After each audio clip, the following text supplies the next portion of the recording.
इकाई जो है ईओयू जो है बिहार की, मतलब आर्थिक अपराध इकाई ईओयू क्या है, इसको आपको समझा देते हैं बहुत नॉर्मल तरीके से ये समझिए। जैसे सरकार का, केंद्र सरकार का ईडी है ना, वैसे ही बिहार का ईओयू है, उसके पास भी उतना ही अधिकार है लेकिन राज्य के अंदर है। तो उसने जब इस बात को साबित किया, हालांकि पहले तो सरकार उसकी भी रिपोर्ट मान नहीं रही थी,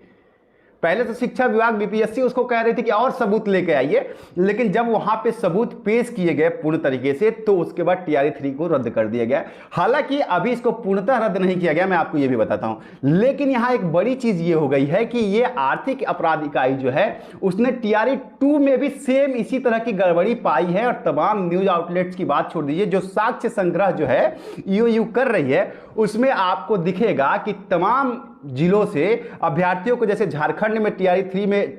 ट्रेंड किया जा रहा था, उसी तरीके से टीआरई 2 में भी तमाम जिलों से बच्चे, गोपालगंज से, छपरा से ला करके आरा में ट्रेंड करने की सूचना मिली है और उसके सबूत जो है वो ईओयू को मिले हैं, ईओयू को। ठीक है, अब ऐसे में क्या टीआरई 2 भी रद्द होगी और टीआरई 1 तक जांच जाएगी? इसमें एक बड़ी चीज मैं आपको ये बताता चलूं कि यहां ये बात इसलिए जरूरी है कि मैं उन अभ्यर्थियों से बिल्कुल शिकायत नहीं है कि जो बच्चे अपनी मेहनत के दम पे सेलेक्ट हुए हैं, लेकिन जो इस तरीके से धांधली के जरिए सेलेक्ट होकर के उन बच्चों को बाहर का रास्ता दिखा दिए जो पूरी मेहनत से 1 नंबर 2 नंबर से फेल हो गए, उनके साथ कितना बड़ा विश्वासघात हुआ। और सरकार अपनी फुल प्रूफ व्यवस्था जो दिखा रही थी वो कहां बैठी हुई थी जब ये पूरे एग्जाम की प्रक्रिया खत्म हो गई, नियुक्त हो गए और इसमें ना जाने कितने धांधली वाले शिक्षक आ गए।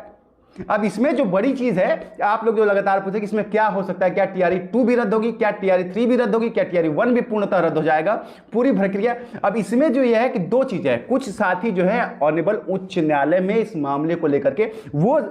शिक्षक जो टीआरई 2 में कुछ बच्चे जो हैं जिनका अभी जिनसे हमारा कम्युनिकेशन हो रहा है, कि वो ये चाहते हैं कि इस पे हम लोग ऑनरेबल हाई कोर्ट में साक्ष्यों को लेकर के एक केस फाइल कर दें, याचिका दायर कर दें कि ये जो इतनी बड़ी भर्ती जो है और इसमें जो टीआरई 2 में जो गड़बड़ी हुई है, 1 में जो गड़बड़ी हुई है, इसको लेकर के पूरी प्रक्रिया रद्द की जाए और फिर से फ्रेश भर्ती की जाए। इसकी मांग को लेकर के अभी हाई कोर्ट के लिए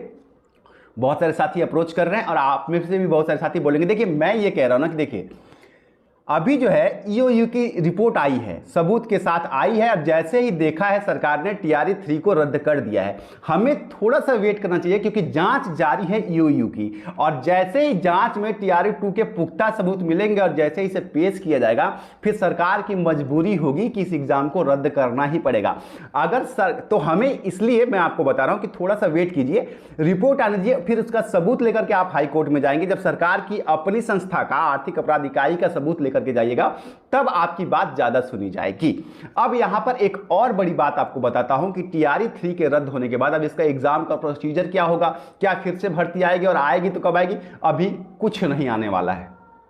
अभी कुछ नहीं आने वाला है। अब जांच होने वाली है और सरकार ने ईओयू को फ्री हैंड दिया है, इतनी जानकारी मुझे मिली है, और ईओयू अपने स्तर से जांच करेगी किस लेवल तक धांधली हुई है। जैसे ही ये चीज क्लियर हो जाएगी, उसके बाद आपको एक बड़ा मैसअप देखने को मिलेगा। और इसमें जो है, जो लोग ये कह रहे हैं कि क्या टीआरई 2 के शिक्षकों की नौकरियां चली जाएंगी जो ज्वाइन हो गए, नहीं, इसकी संभावना कम है, मैं आज ही आपको बता रहा हूं। लेकिन हाँ, ये हो सकता है कि जितने लोगों के खिलाफ सबूत मिलेगा सब जेल में जाएंगे, सबकी नौकरियां जाएंगी और सारे पद खाली होंगे, और ये एक बड़ी संख्या हो सकती है। फिलहाल तो आपको टीआरई 2 के शिक्षक सुरक्षित हैं, लेकिन जिसने भी गड़बड़ी की है, मैं आपको बता दूं, अगर आपने गड़बड़ी करके किसी ईमानदार बच्चे का सीट लिया है और आप धांधली से आए हैं, आपके लिए खतरा है साहब। या तो आप नौकरी छोड़ के खुद चले जाइए, मैं आपको डरा नहीं रहा हूं, वरना पकड़े जाइएगा तो जेल भी जाइएगा और नौकरी भी जाएगी। और ये जांच जो है अब खुल गई है, इसको हम लोग प्रेस भी कर रहे हैं और जल्दी ही जांच एजेंसी से हम लोग संपर्क करके तमाम और भी बहुत सारे साथी जो सबूत देने की बात करें कि हमारे पास भी इस बात का सबूत है,